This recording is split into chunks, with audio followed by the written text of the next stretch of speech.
ሰላም እንደምን አላችሁ ክቡራትና ክቡራን የሚዲያችን ተከታታዮች፣ እንግዲህ በዛሬው ዕለት አዲስ የሚመስል ፕሮግራም ይዘንላችሁ መጥተናል። በተለይም ከሰሞኑ እየተነሱ ካሉ ጉዳዮች መካከል በጃንደረባው ሚዲያ አስተባባሪነት በየዓመቱ የሚዘጋጀው የአእላፋት ዝማሬ ይገኝበታል። የአእላፋት ዝማሬ እንግዲህ በገና ዋዜማ የሚደረግ ፕሮግራም ነው።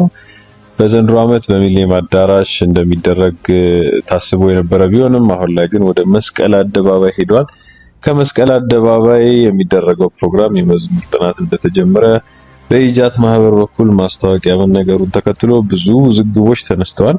ከውዝግቦቹም መካከል ምናልባት የኦርቶዶክስ ልምድ ባህል ያልሆኑ ነገሮች አዳራሽና በተለይም ደግሞ ወደ አደባባይ ነገራቶችን የመውሰድ የነገሮች እየተስተዋሉ ነው የሚል ብዙ ክርክሮች ከዚህኛው ወገን እየተነሱ ነው።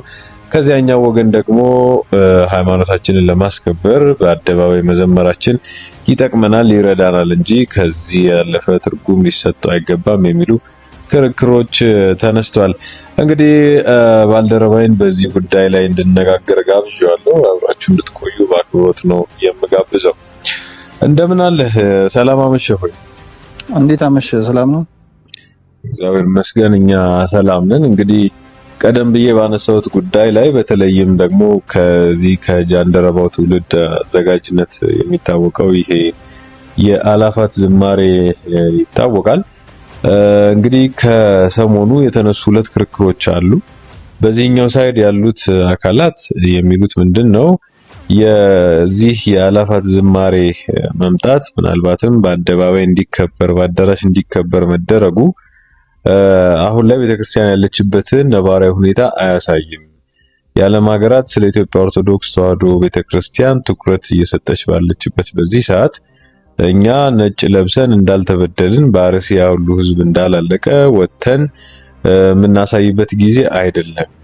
የመዝሙር ሳይሆን አሁን የጸሎትና የንስሐ ጊዜ ነው መሆን ያለበት የሚሉ አሉ። ከዛም በተጨማሪ ደግሞ የኢትዮጵያ ኦርቶዶክስ ተዋሕዶ ቤተክርስቲያንን ወደ ሚዲያው የማምጣት ትውልዱ ከወንጌል ይልቅ አጨብጭቦ እልል ብሎ ወደ እግዚአብሔር የተመለሰ እንዲመስለው አርቲፊሻል የሆነ አስተሳሰብ አእምሮ ላይ እንዲያርፍ ከማድረግ የዘለለ ጥቅም የለውም። ስለዚህ ይህን ነገር መቃወም ይኖርብናል የሚሉ አሉ። በዛኛው ወገን ደግሞ እኛ ወቅቱን መዋጀት አለብን፣ ቲክቶክም ዩቲዩብም ሁሉም ነገሮችን ተጠቅመን ሃይማኖታችንን ማስቀጠል አለብን፣ እንደዚሁም ደግሞ የሚደረገውን መዝሙር እንደግፋለን የሚሉ በሁለት ጎራ ተከፍሎ እንግዲህ ጭቅጭቅ እየተመለከትን ነው የሚገኘው። እንግዲህ አይተው ይሆናል ብዬ አስባለሁ። እንዴት ትመለከተዋለህ ይሄን ነገር? አዎ አሁን ያልከውን ነገር በአጠቃላይ ለማየት ሞክሬያለሁ። የተወሰነ ነገር ግን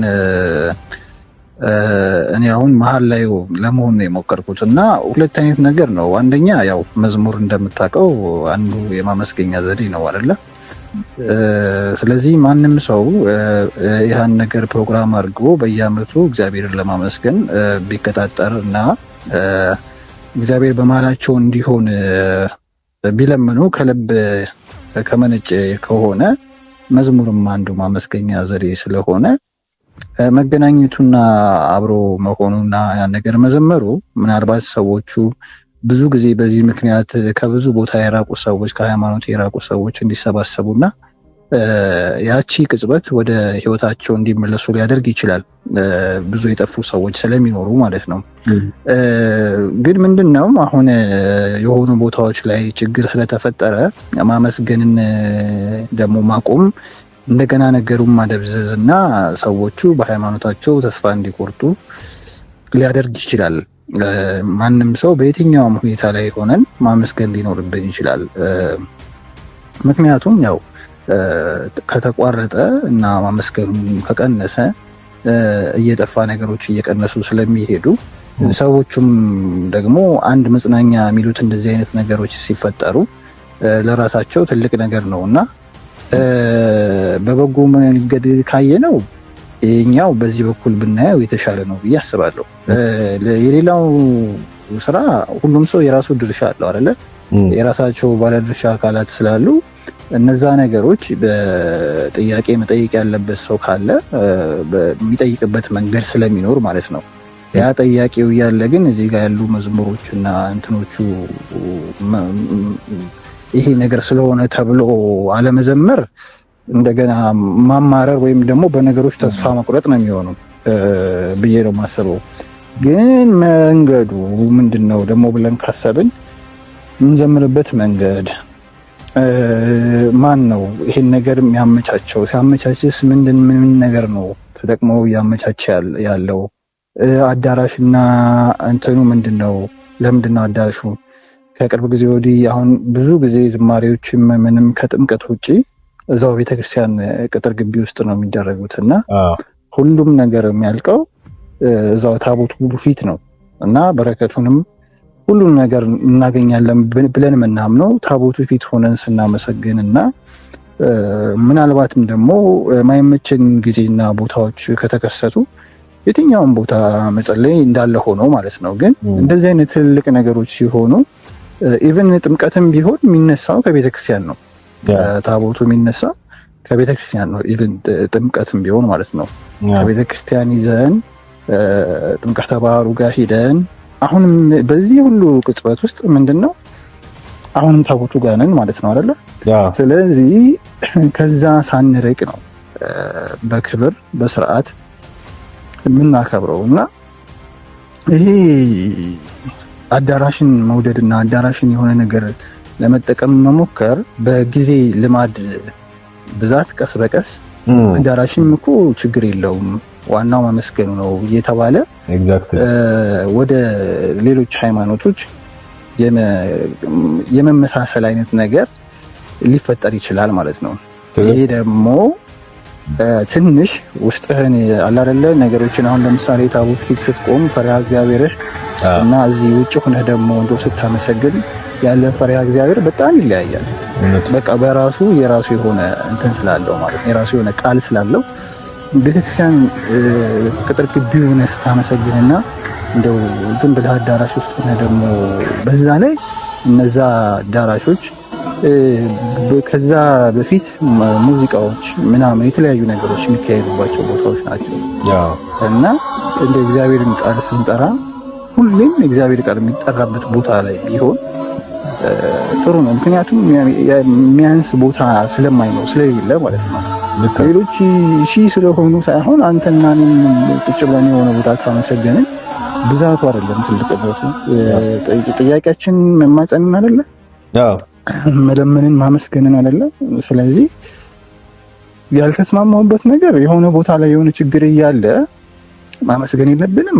እሱ አያስማማም። የትም ቦታ የፈለገው ችግር ሊፈጠር ይችላል። ግን በሁሉም ቦታ ውስጥ በችግርም ውስጥ ሆነን ማመስገን እንዳለብን ነው ሃይማኖታችን የሚናገረው። ስለዚህ አስተምሮቱም እንደዛ ስለሆነ ማመስገን ይኖርብናል። ግን ስናመሰግን ግን አይኑ ይገባኛል የሰው ብዛት ሊበዛ ይችላል ተብሎ ወይ ምናምን እንደዛ ቢሆንም በቃ በምንም አይነት መንገድ ቤተክርስቲያን ውስጥ ቢሆን ለኔ በጣም ስሜት ይሰጣል። ስታነባ ስታልክ ስትዘምር መቼም እየሳካ አይደለም ማለት የምትዘምረው የሆነ ውስጥን ሲነካ ከእግዚአብሔር ጋር መታወራ ስለሚመስልህ ልመና ነው አይደል? መዝሙር ተማጽኖ ነው መዝሙር። ስለዚህ እንደዛ ሲሆን ቤተክርስቲያን ውስጥ ሆነ ስትዘምር ውስጥህ በጣም አንዳንድ መዝሙሮች አሉ አይደል? እንደውም ስንዘምር እኮ በደንብ እንዳንጨፍር እኮ ይከለከላል። የጭፈራ እንዳይመስል ነገር አለ። ለምንድነው? ልመና ስለሆነ ተማጽኖ ስለሆነ ነው። በዜማ ተማጽኖ ስለሆነ ነው። ፈጠን ያሉ መዝሙሮች ምናምን ነገሮች ቀስ በሉ እንደዚህ አይደለም ምናምን የሚባለው ማለት ነው። ምክንያቱም ወደ ውስጥ በጣም ስንመሰጥ እንደው ዘፈን እንዳናስመሰለው ስለሚጋብዝ ማለት ነውና እንደነዚህ አይነት ቦታዎች ዘፈንም ምንም ሲዘፈንባቸውና እንትን ሲልባቸው የነበሩ ቦታዎች ስለሆኑ በአንድ በኩል ቀለል አድርገን የማየት ሃይማኖታችንን እንደው ቀለል አድርገን፣ ሁለተኛ ደግሞ ከሌሎች ጋር እኩል ለኩል የመለካካት ያህል እንዳይመስል የፉክክር ያህል እንዳይመስል እሱ ነው የሚያስፈራኝ እንጂ እውነት የማመንና የመማፀን ጉዳይ ከሆነ ቤተክርስቲያን ብዙ ቦታ አላት። ኢቭን ተከፋፍሎ እኮ ዛሬ የአላፋት ዝማሬ ቀን ነው ተብሎ ሁላችሁም በየቤተክርስቲያናችሁ ሂዳችሁ አመስግኑ። ቀላል እኮ ነው። በቃ ትክክል ነው። በየአጥቢያ ቤተክርስቲያናችሁ ሂደ ልክ ስግደት እንደምንሰግደው መስገድና መዘመር እንችላለን። ሁሉም ቦታ በእርግጠኝነት ሙሉ ነው የሚሆነው። ስለዚህ ሁሉም ታክሲ ለመያዝ የሆነ ነገር ለእንትን ለማለት ምናምን ነገር እንትን አይልም። የትኛውም እንትን ቦታ ላይ እኮ በቃ ቢታወጅ ራሱ እንዳዋጅ አባቶች ቢያውጁ። ሁለተኛ አባቶች ፈቃድስ ምን ያክል ነው? ምክንያቱም ሁሉም ነገር አባቶች ሲባርኩ ሲፈቅዱት ነው የሚለው አይደለ? ስለዚህ በእንደዚህ አይነት ደግሞ ሃይራርኪ ያለች ቤተክርስቲያን ስለሆነች አንዱ የፈቀደውን አንዱ ያደረገውን ስለሆነ የሚደረገው እንደዛ ቢሆን እንኳን አይደለም አዲስ አበባ ብቻ የትኛውም ኢትዮጵያ ውስጥ ዓለም ውስጥ በተመሳሳይ ሰዓት ቤተክርስቲያን ውስጥ መዘመር ይቻላል። እና ይሄ ነው ሐሳቡ። ትክክል ነው። አሪፍ ነጥቦች ነው ያነሳው። በዋናነት የኛና ዓላማችን ምንድነው? ሚዛናዊነት ላይ ያረፈ ሐሳብን መስጠት ነው። ከሁለቱም ወገን ለመወገን አይደለም። በእርግጥ አሁን ሁለት ነገሮችን ነው እንደ ስጋት ማነሳው። አንደኛ ልምምዱ ወዴት እየወሰደን ነው የሚል እንግዲህ በኢትዮጵያ ኦርቶዶክስ ታሪክ እኔ በማቀው በኔም ልምድም ቢሆን አዳራሽና አደባባይ ለእንደዚህ አይነት ነገሮች ስንጠቀም የመጀመሪያ ነው። ይሄ በዚህ ሰዓት እየመጣ ያለ አዲስ ልምምድ ነው ማለት ነው። ስለዚህ ለመዘመር አዳራሽን የሚጠቀሙት ሌሎች ሃይማኖት አካላት ናቸው። የእነሱን እናከብራለን። እሱ አክብረው ሲወጡ እኛ ተተክተን ወይም የኦርቶዶክስ ተዋህዶ አማኞች ተተክተው እነሱ የሚያደርጉትን ነገር ለማድረግ መሞከር፣ ወደ ሚዲያው እየወጡ ወደ ፍክክሩ መግባቱ በራሱ እኔ ትክክል ነው የሚል እምነት የለኝም። በተረፈ ግን ትላልቅ ሊቃውንት የምንላቸው ሰዎች ጥያቄዎችን እያነሱ ነው፣ መመለስ ያስፈልጋል። እንደ ማህበር እነዚህ ጥያቄዎች ሲነሱበት ኢጃትም ሆነ የጃንደረባው እነዚህ ነገሮች የመመለስ ግዴታ ይኖርበታል። ምክንያቱም ሰው ኮንፊውዥን ውስጥ መግባት ስለሌለበት ማለት ነው። ከሚያነሷቸው ጥያቄዎች መካከል እንደው አጠር አድርጌ ብነግርህ፣ ለምሳሌ ወደ አደባባይ የምንወጣባቸው ዋነኛ በዓላት አሉ። እነዛ በዓላት ህዝባዊ በዓልነቱን ለማክበር የሚደረጉ ናቸው እንጂ የተለየ ፕሮግራም ተሰጥቷቸው አይደለም። በቃ ከድሮ ጀምሮ የነበረ ልምድ ነው። አደባባይ በዓላት ናቸው፣ ህዝቡ ይሰባሰብባቸዋል። ስለዚህ በዛ መንገድ እንወጣለን። አሁን ግን ለምንድነው ለምሳሌ የገና ብቻ ነው አላፋት ዝማሬ ያለው? የገና ብቻ የሚደረግ የአላፋት ዝማሬ ምን ለማድረግ ታስቦ ነው? ወጣቱ ልክ ገና ሲመጣ ቀጥታ ትዝ የሚለው የአላፋት ዝማሬ፣ ስለዚህ ሄዶ ዘምሮ ወደ መምጣት እንጂ በዓሉ ምንድነው እንዴት ነው የሚከበረው ቤተክርስቲያን ሄዶ ማስቀደሱ ላይ ምኑ ላይ እየቀረ ሊመጣ ነው። ስለዚህ አቴንሽኑ ወደዛ ሰርሞኒ እየሆነ መጥቷል እና ከሁለት ነገሮች ጋር ያገናኙታል። አንደኛ ከማንቂያው ደወል ከሚባለው ፕሮግራም ጋር ማንቂያው ደወል የሚባል ነበረ፣ በመምህር ምረታዊ ዘጋጀ ነበረ። እሱ ፕሮግራም አሁን የለም። ያኔ በጣም በብዙ ሆይታና ጭብጨባ ተደግፎ ጧፍ ይበራል። ብዙ ሰው እኔን ጨምሮ ብዙ ጊዜ ተሳትፌበታለሁ እና በጣም በብዙ ሞራል የታጨቀ ፕሮግራም ነበረው። አሁን የለም፣ ጠፍቷል። ሁለተኛ ከማጋ ያገናኙታል መሰለ ከዚህ ከመምህር ማነው ፓስተር ዮናታን ነው የሚባለው መልካም ወጣት የሚባል ፕሮግራም አለ። እሱም እንደዚህ ወጣቱን በኢነርጂ በሞራል ሰብስቦ የሆነ ሰዓት ላይ እንትን ማለት ከዛ በኋላ ኮንክሪት የሆነ ነገር ሳያደርስ የሚሄድበት ፕሮግራም አለና ልክ ከእንደዚህ አይነት ነገሮች ጋር እየተገናኘ ነው የሚገኘው ነገርየው። ስለዚህ ድጋሚ መታሰብ የሚኖርበት ነው የሚመስለኝ። ቅድም ለምሳሌ ምህላ ላይ እንደሚደረገው በየአቅራቢያችሁ እየሄዳችሁ በመዝሙር አሳልፉ እንደ አዋጅ ቢታወጅ ሁሉም ሰው የሚያደርገው ነው ከራሳችን ጀምሮ እና አዳራሽ፣ አደባባይ እንደዚህ አይነት ነገሮች ወደ ኢትዮጵያ ኦርቶዶክስ ተዋህዶ ቤተክርስቲያን እንዲገቡ መፍቀድ ያለብን አይመስለኝም።